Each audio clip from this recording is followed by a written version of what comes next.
Hello and welcome back to my channel. My name is Mary if you're new here, and today's video is going to be a book haul. So I was holding off on doing one of these until I had like a substantial number of things. Now looking at this pile of books, I just remembered I have one in the other room still that I need to go get.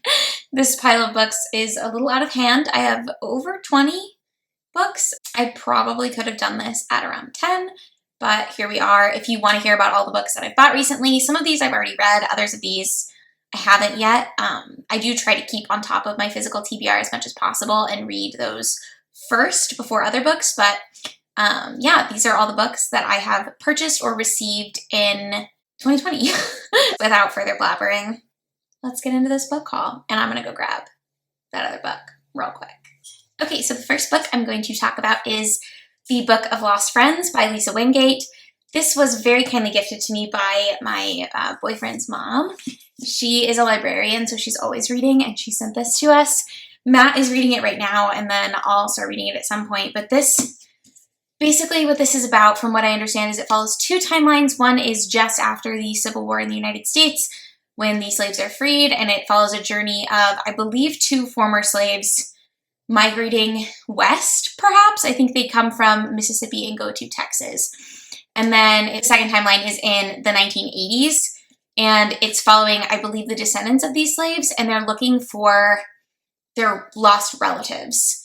That's all I really know about this. I'm a little worried that there might be like a white savior type trope in here, which I don't love, but I can't judge it before I've read it. And I'm really excited to get into this one. Next, I think I'm going to go through books from where I've purchased them. So I did make a purchase to Barnes & Noble in May or June, and I picked up a few things, so I will show those to you. I got the Remembrance of Earth's Past, and so we have the Three-Body Problem, The Dark Forest, and Death's End. But I did buy this as a box set. It was cheaper to do it that way, not than to just buy the Three-Body Problem, but I wanted to read all of these anyways, and so I figured I may as well just pick them all up at once. Normally, I don't really do that. But this is a hard science fiction series about first contact with aliens. It starts in the Cultural Revolution in China, and then it also takes place in today. And I believe there's like a future aspect.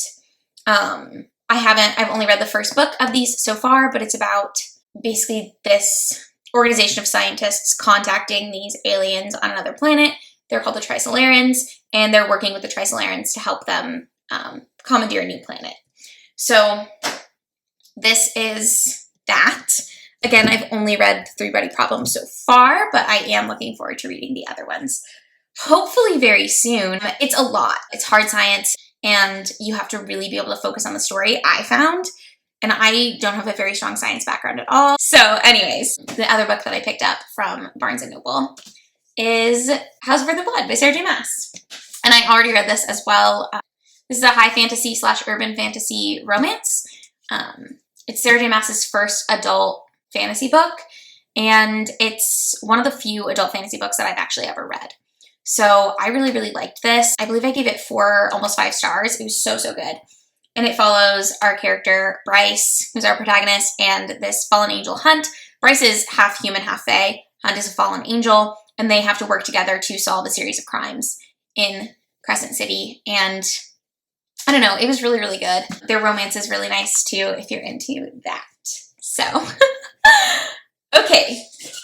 Next, maybe we'll do half-price books next. I did have a Half Price Books gift card, and then I ended up using some of my own money for it as well. Hold on. These are all stacked very precariously, so I'm trying not to knock any of them over. I placed an order in April, I think, and I picked up all 3 of these I've already read. I picked up Brother in Ice by Alicia Koff, which if you've been following me for a while, I think I'm going to unhaul this pretty soon. I didn't like it very much.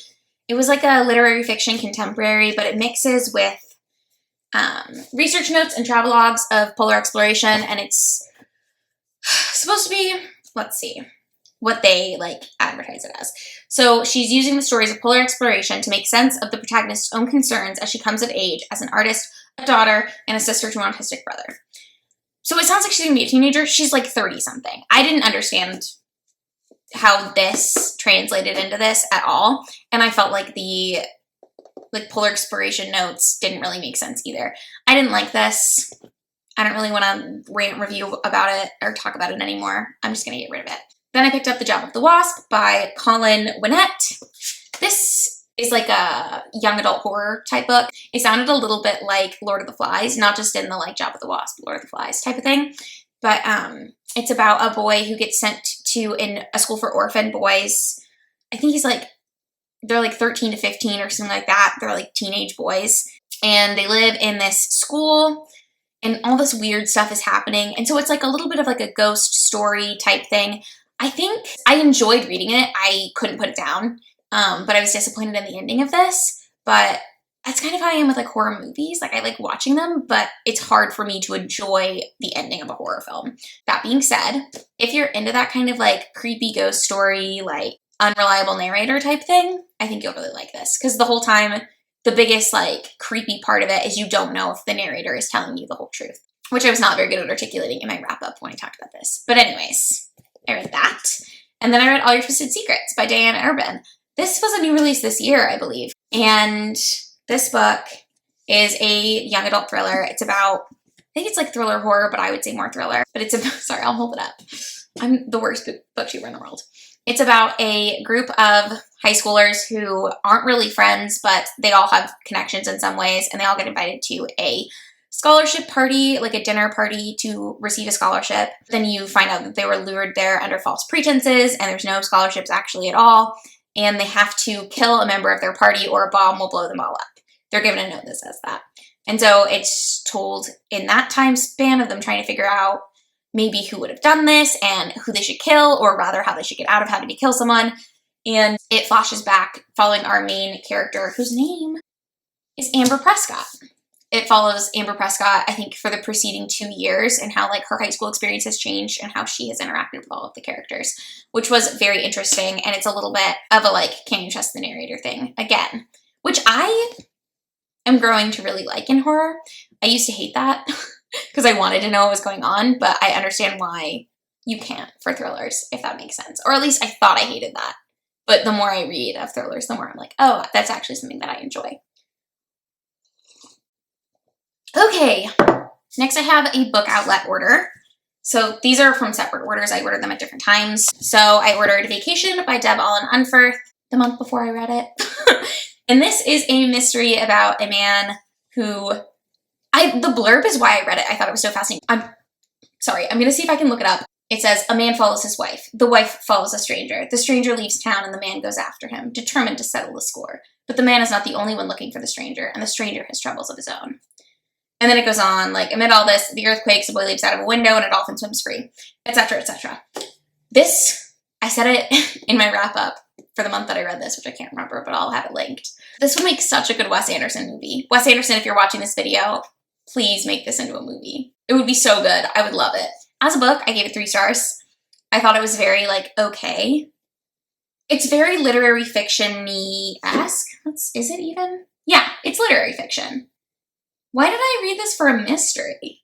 I guess because it sounds mysterious. This is literary fiction. Anyways, knowing that, I think I like it more. But it was good. I might up the score of this. I don't know what I'm doing. Do you ever do that? Like, you'll read a book and you'll hate it when you're reading, or not hate it, but you'll, like, feel one way or the other, and then the longer time passes. This is why I don't give 5 stars very often, because I used to give a lot of 5 stars, and then I would realize that I didn't remember anything about those books, so I must not have actually loved them that much. But this I remember, like, a lot about. Maybe I liked it more than I thought I did. Interesting. Much to think about.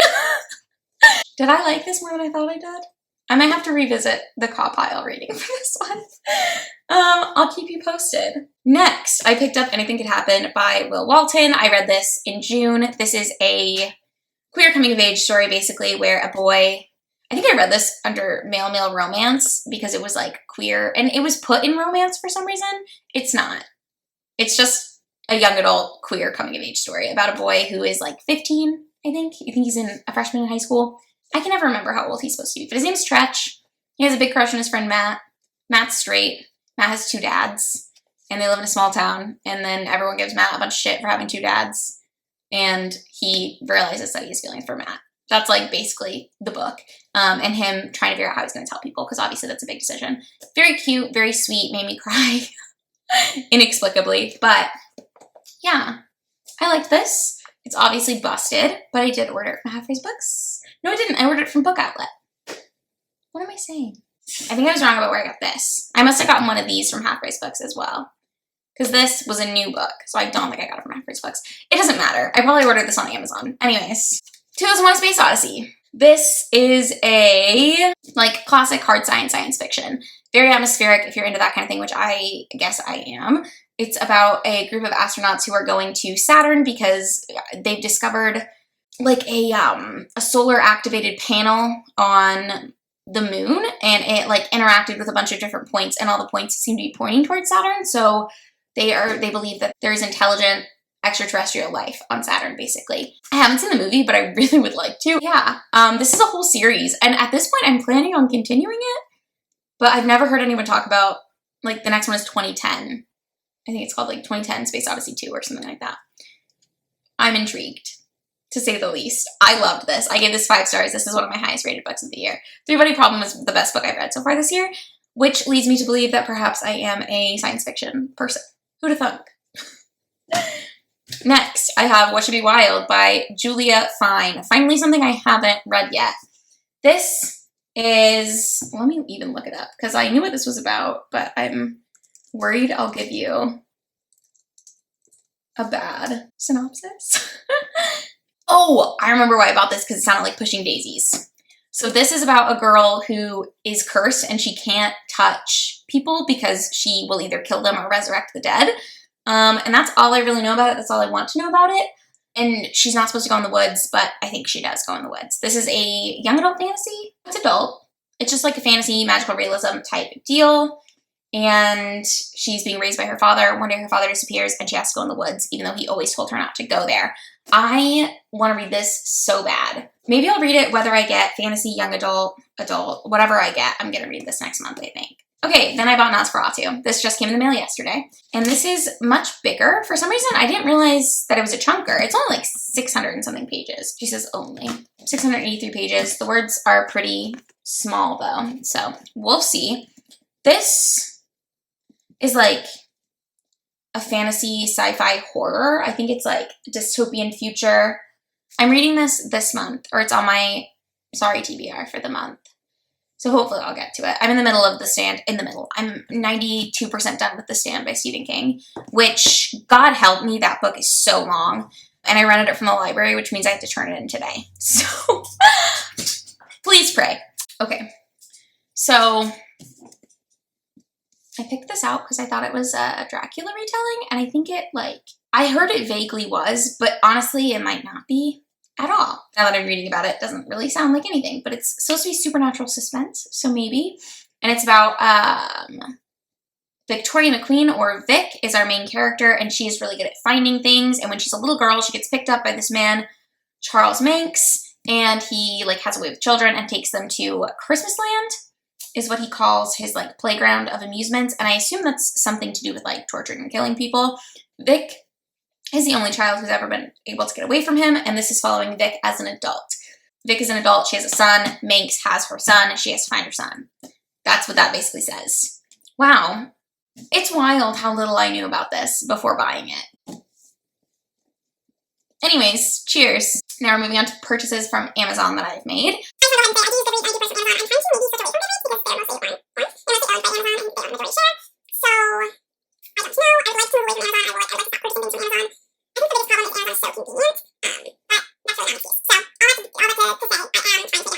So these are all nonfiction. I have The Electra Woman by Tessa Fontaine, which I read last month. It's a memoir of a girl who, her mother has a stroke and then she runs away to join the circus. And she's in a freaks sideshow, which nowadays is fire-eating women and snake charming and stuff like that. And she talks about her life on the road for the 5 months that she's doing the carnival tour, as well as memories of her mother and her strained relationship with her mother, and how going through this experience, her mother, I believe, was always a performer as well. Going through this experience helped her feel closer to her mom, who had a stroke and she had a brain bleed stroke. So from what I understand, there are different types of strokes. There's one where there's like a less severe one where people usually recover, and then there's a brain bleed where it just doesn't stop bleeding, and that's the type that her mom has, so she has not recovered. But yeah, it was very interesting. I said this in the wrap-up. Megan O'Grady of Vogue called this fascinating, and I would have to agree. I think I gave it 3 stars. It wasn't anything like spectacular, but it was very, very interesting if you've ever been curious about circuses or sideshow life or carnivals, stuff like that. If you're into that vibe, this is a very like gritty, obviously it's a real thing, and it's very interesting. And I, for some reason, thought that this was going to be looking back on like years of doing this from an old woman to her youth in like the 60s or something. But no, this is all in like the 2010s, and it's like a 30-year-old woman, which I guess I could have figured out if I looked at the back and saw her picture. Anyways, pretty good. Then we have Fully Functioning Human Almost by Melanie Murphy. Melanie Murphy, if you don't know, is a YouTuber. She makes lifestyle content on YouTube. She's Irish. I watch her videos pretty regularly. She's actually pregnant right now, which is pretty exciting for her and her husband. This is a like memoir / life guide. This is aimed for teenagers, and reading it, you can tell I'm like 45 pages into it at this point. But I've just been reading this in snippets before bed. It's light, it's funny. I skip the advice portion because I'm not a teenager and I don't really need her advice, I guess. I think I'm the same age that she was when she wrote it. And I think this would be much more helpful if I were 13 today. Because I don't think this would have helped me when I was 13 because the internet wasn't as big of a thing. But now it definitely is. Anyways, all that to say, Melanie Murphy. Pretty good. I'll talk more about it in my wrap-up. Next, we have another book that I have not yet started, but I am planning on reading this month. This is Yes, We Still Can by Dan Pfeiffer. But this is, again, I said I minored in political science, so I'm interested in politics. But Dan Pfeiffer was the communications director under Barack Obama, and he now co-hosts a podcast that I don't listen to called Pod Save America. It's supposed to be an irreverent, no BS take on the crazy politics of our time. We'll see. Some of the back makes me feel like it's maybe not for me. Maybe it's meant for, like, moderate liberals in their 30s and 40s, which is not me. But we'll see. We'll see. And then the 5 books that I purchased. On Sunday, I went to a Savers. Where I live, there isn't a Savers, but in Fort Smith, Arkansas, there is a Savers. And we had to go down there anyways to pick up something from someone on Facebook Marketplace. Anyways, but I did buy 5 books from Savers. And they're all books that have been on my, like, TBR, things I want to read eventually list. So now look at the things I can read soon, and I'm really excited about it. And they were buy 4, get 1 free. So pretty perfect, if you ask me. The first book I picked up is The Girls by Emma Cline, and I don't know anything about this, and it's a historical fiction. Yeah, it's set in the 60s. I think it's like a coming-of-age set in the 60s. So from what I understand, it's this girl who comes up on this group of... Based on the description, I think they're probably hippies. Based on the description and, like, the time period and stuff. And her, like, coming to terms with herself as a person. And I know that hippies are sort of likened to, like, a sexual revolution. So perhaps her, like, discovering her sexuality and stuff like that. Sounds really interesting. This was a Book of the Month book. As was one other that I'm going to show you next. So I think someone just dumped all their own Book of the Month books. But yeah, I'm really excited to get into this. I love historical fiction. So, next book is The Bride Test. I'm so excited to read this. It's part of a series, but I think it's described as a series of standalones, which confuses me, kind of. This book starts off set in Vietnam, and I think it's a Vietnamese woman who is sort of being tested to marry this man, and he is described as having no, like, romantic feelings, so perhaps aromantic. And I think he's in America, and she has to come to America with his family because they wanted to find a Vietnamese bride for him. And so it's supposed to be like a chick lit romance type thing, which I don't really read a lot of, but I'm really excited to try. I think it'll be fun. Next, I picked up Spook by Mary Roach, which was so funny because that morning I had watched Books with Emily Fox did a, like, best nonfiction to read or whatever, and she mentioned another Mary Roach book on the list. Maybe a book she wanted to read or something, but she mentioned Spook, and so I put it on my, like, ooh, that sounds interesting to me. And then I found it literally the same day in Savers, which was fantastic. But this is about Mary Roach. I believe she's a scientist of some sort, but she's basically talking about, like, scientifically what might happen to us when we die. It sounds so interesting to me, so I'm really excited to read this. And then we have The Goldfinch, which is another chunker I did not realize. But this is a contemporary that I believe was made into a movie recently. I'm going to read you the back because I'm not entirely for sure what it's about. Okay, bear with me. Theo Decker, a 13-year-old New Yorker, miraculously survives an accident that kills his mother. Abandoned by his father, Theo is taken in by a wealthy Park Avenue family. He is bewildered by his strange new home and, tormented by his longing for his mother, clings to the one thing that reminds him of her, a small, mysteriously captivating painting that has come into his possession. As an adult, Theo moves easily between the antiques store where he works, the drawing rooms of the rich, and the underworld of art. He is alienated, unmoored, and in love, and drawn inexorably by the power of that painting into a narrowing, dangerous circle. Sounds pretty interesting. I want this to be a 5-star read for me so badly, and I don't know if it will be, but gosh, do I hope it is. Okay, and the last book that I hauled is a novella. This is Gwendy's Button Box by Stephen King and Richard Chizmar, perhaps? This is a horror novella by, again, those two authors. I'm trying to read a lot of Stephen King right now. I've read, so far, I'm going to give myself The Stand, so 3 of his works, 2 really long ones, and then Carrie. So this is set in Castle Rock, Maine. It is about a girl named Gwendy who meets a dark stranger. He's wearing like a bowler hat and a long coat. It's in the 70s. And she's like, wow, it's kind of hot. It's summer. Why are you wearing all those clothes? And he gives her a button box and says, you have to keep this safe. And if you do, your reward will be great. And if you don't, it can mean the end of everything. Anyways, I'm excited to read this. I think this will probably be the easiest thing to read out of all the books that I got because it's 166 pages, so super short. And it's like got drawings in it, which makes it even shorter. So I think I'm going to fly through this. Hopefully I'll read this next month. I'm trying to do, maybe I'm doing one Stephen King a month. Not on purpose, but maybe I will make it a purposeful thing. I don't know. But that is the end of my book haul. Those are the, if I'm counting correctly, I believe 21 books that I have got so far in 2020. So hopefully I can read through the ones that I haven't read yet. But as you've seen, most of them I have read. Again, I do like to keep my physical owned TBR relatively small. And I like to stay on top of it so that I've read the books on my shelves so that I know whether there's books that I want to keep or books that I want to donate or sell or loan to someone else and not care if I get back. But yeah, that's it for today's video, and I will see you on Sunday.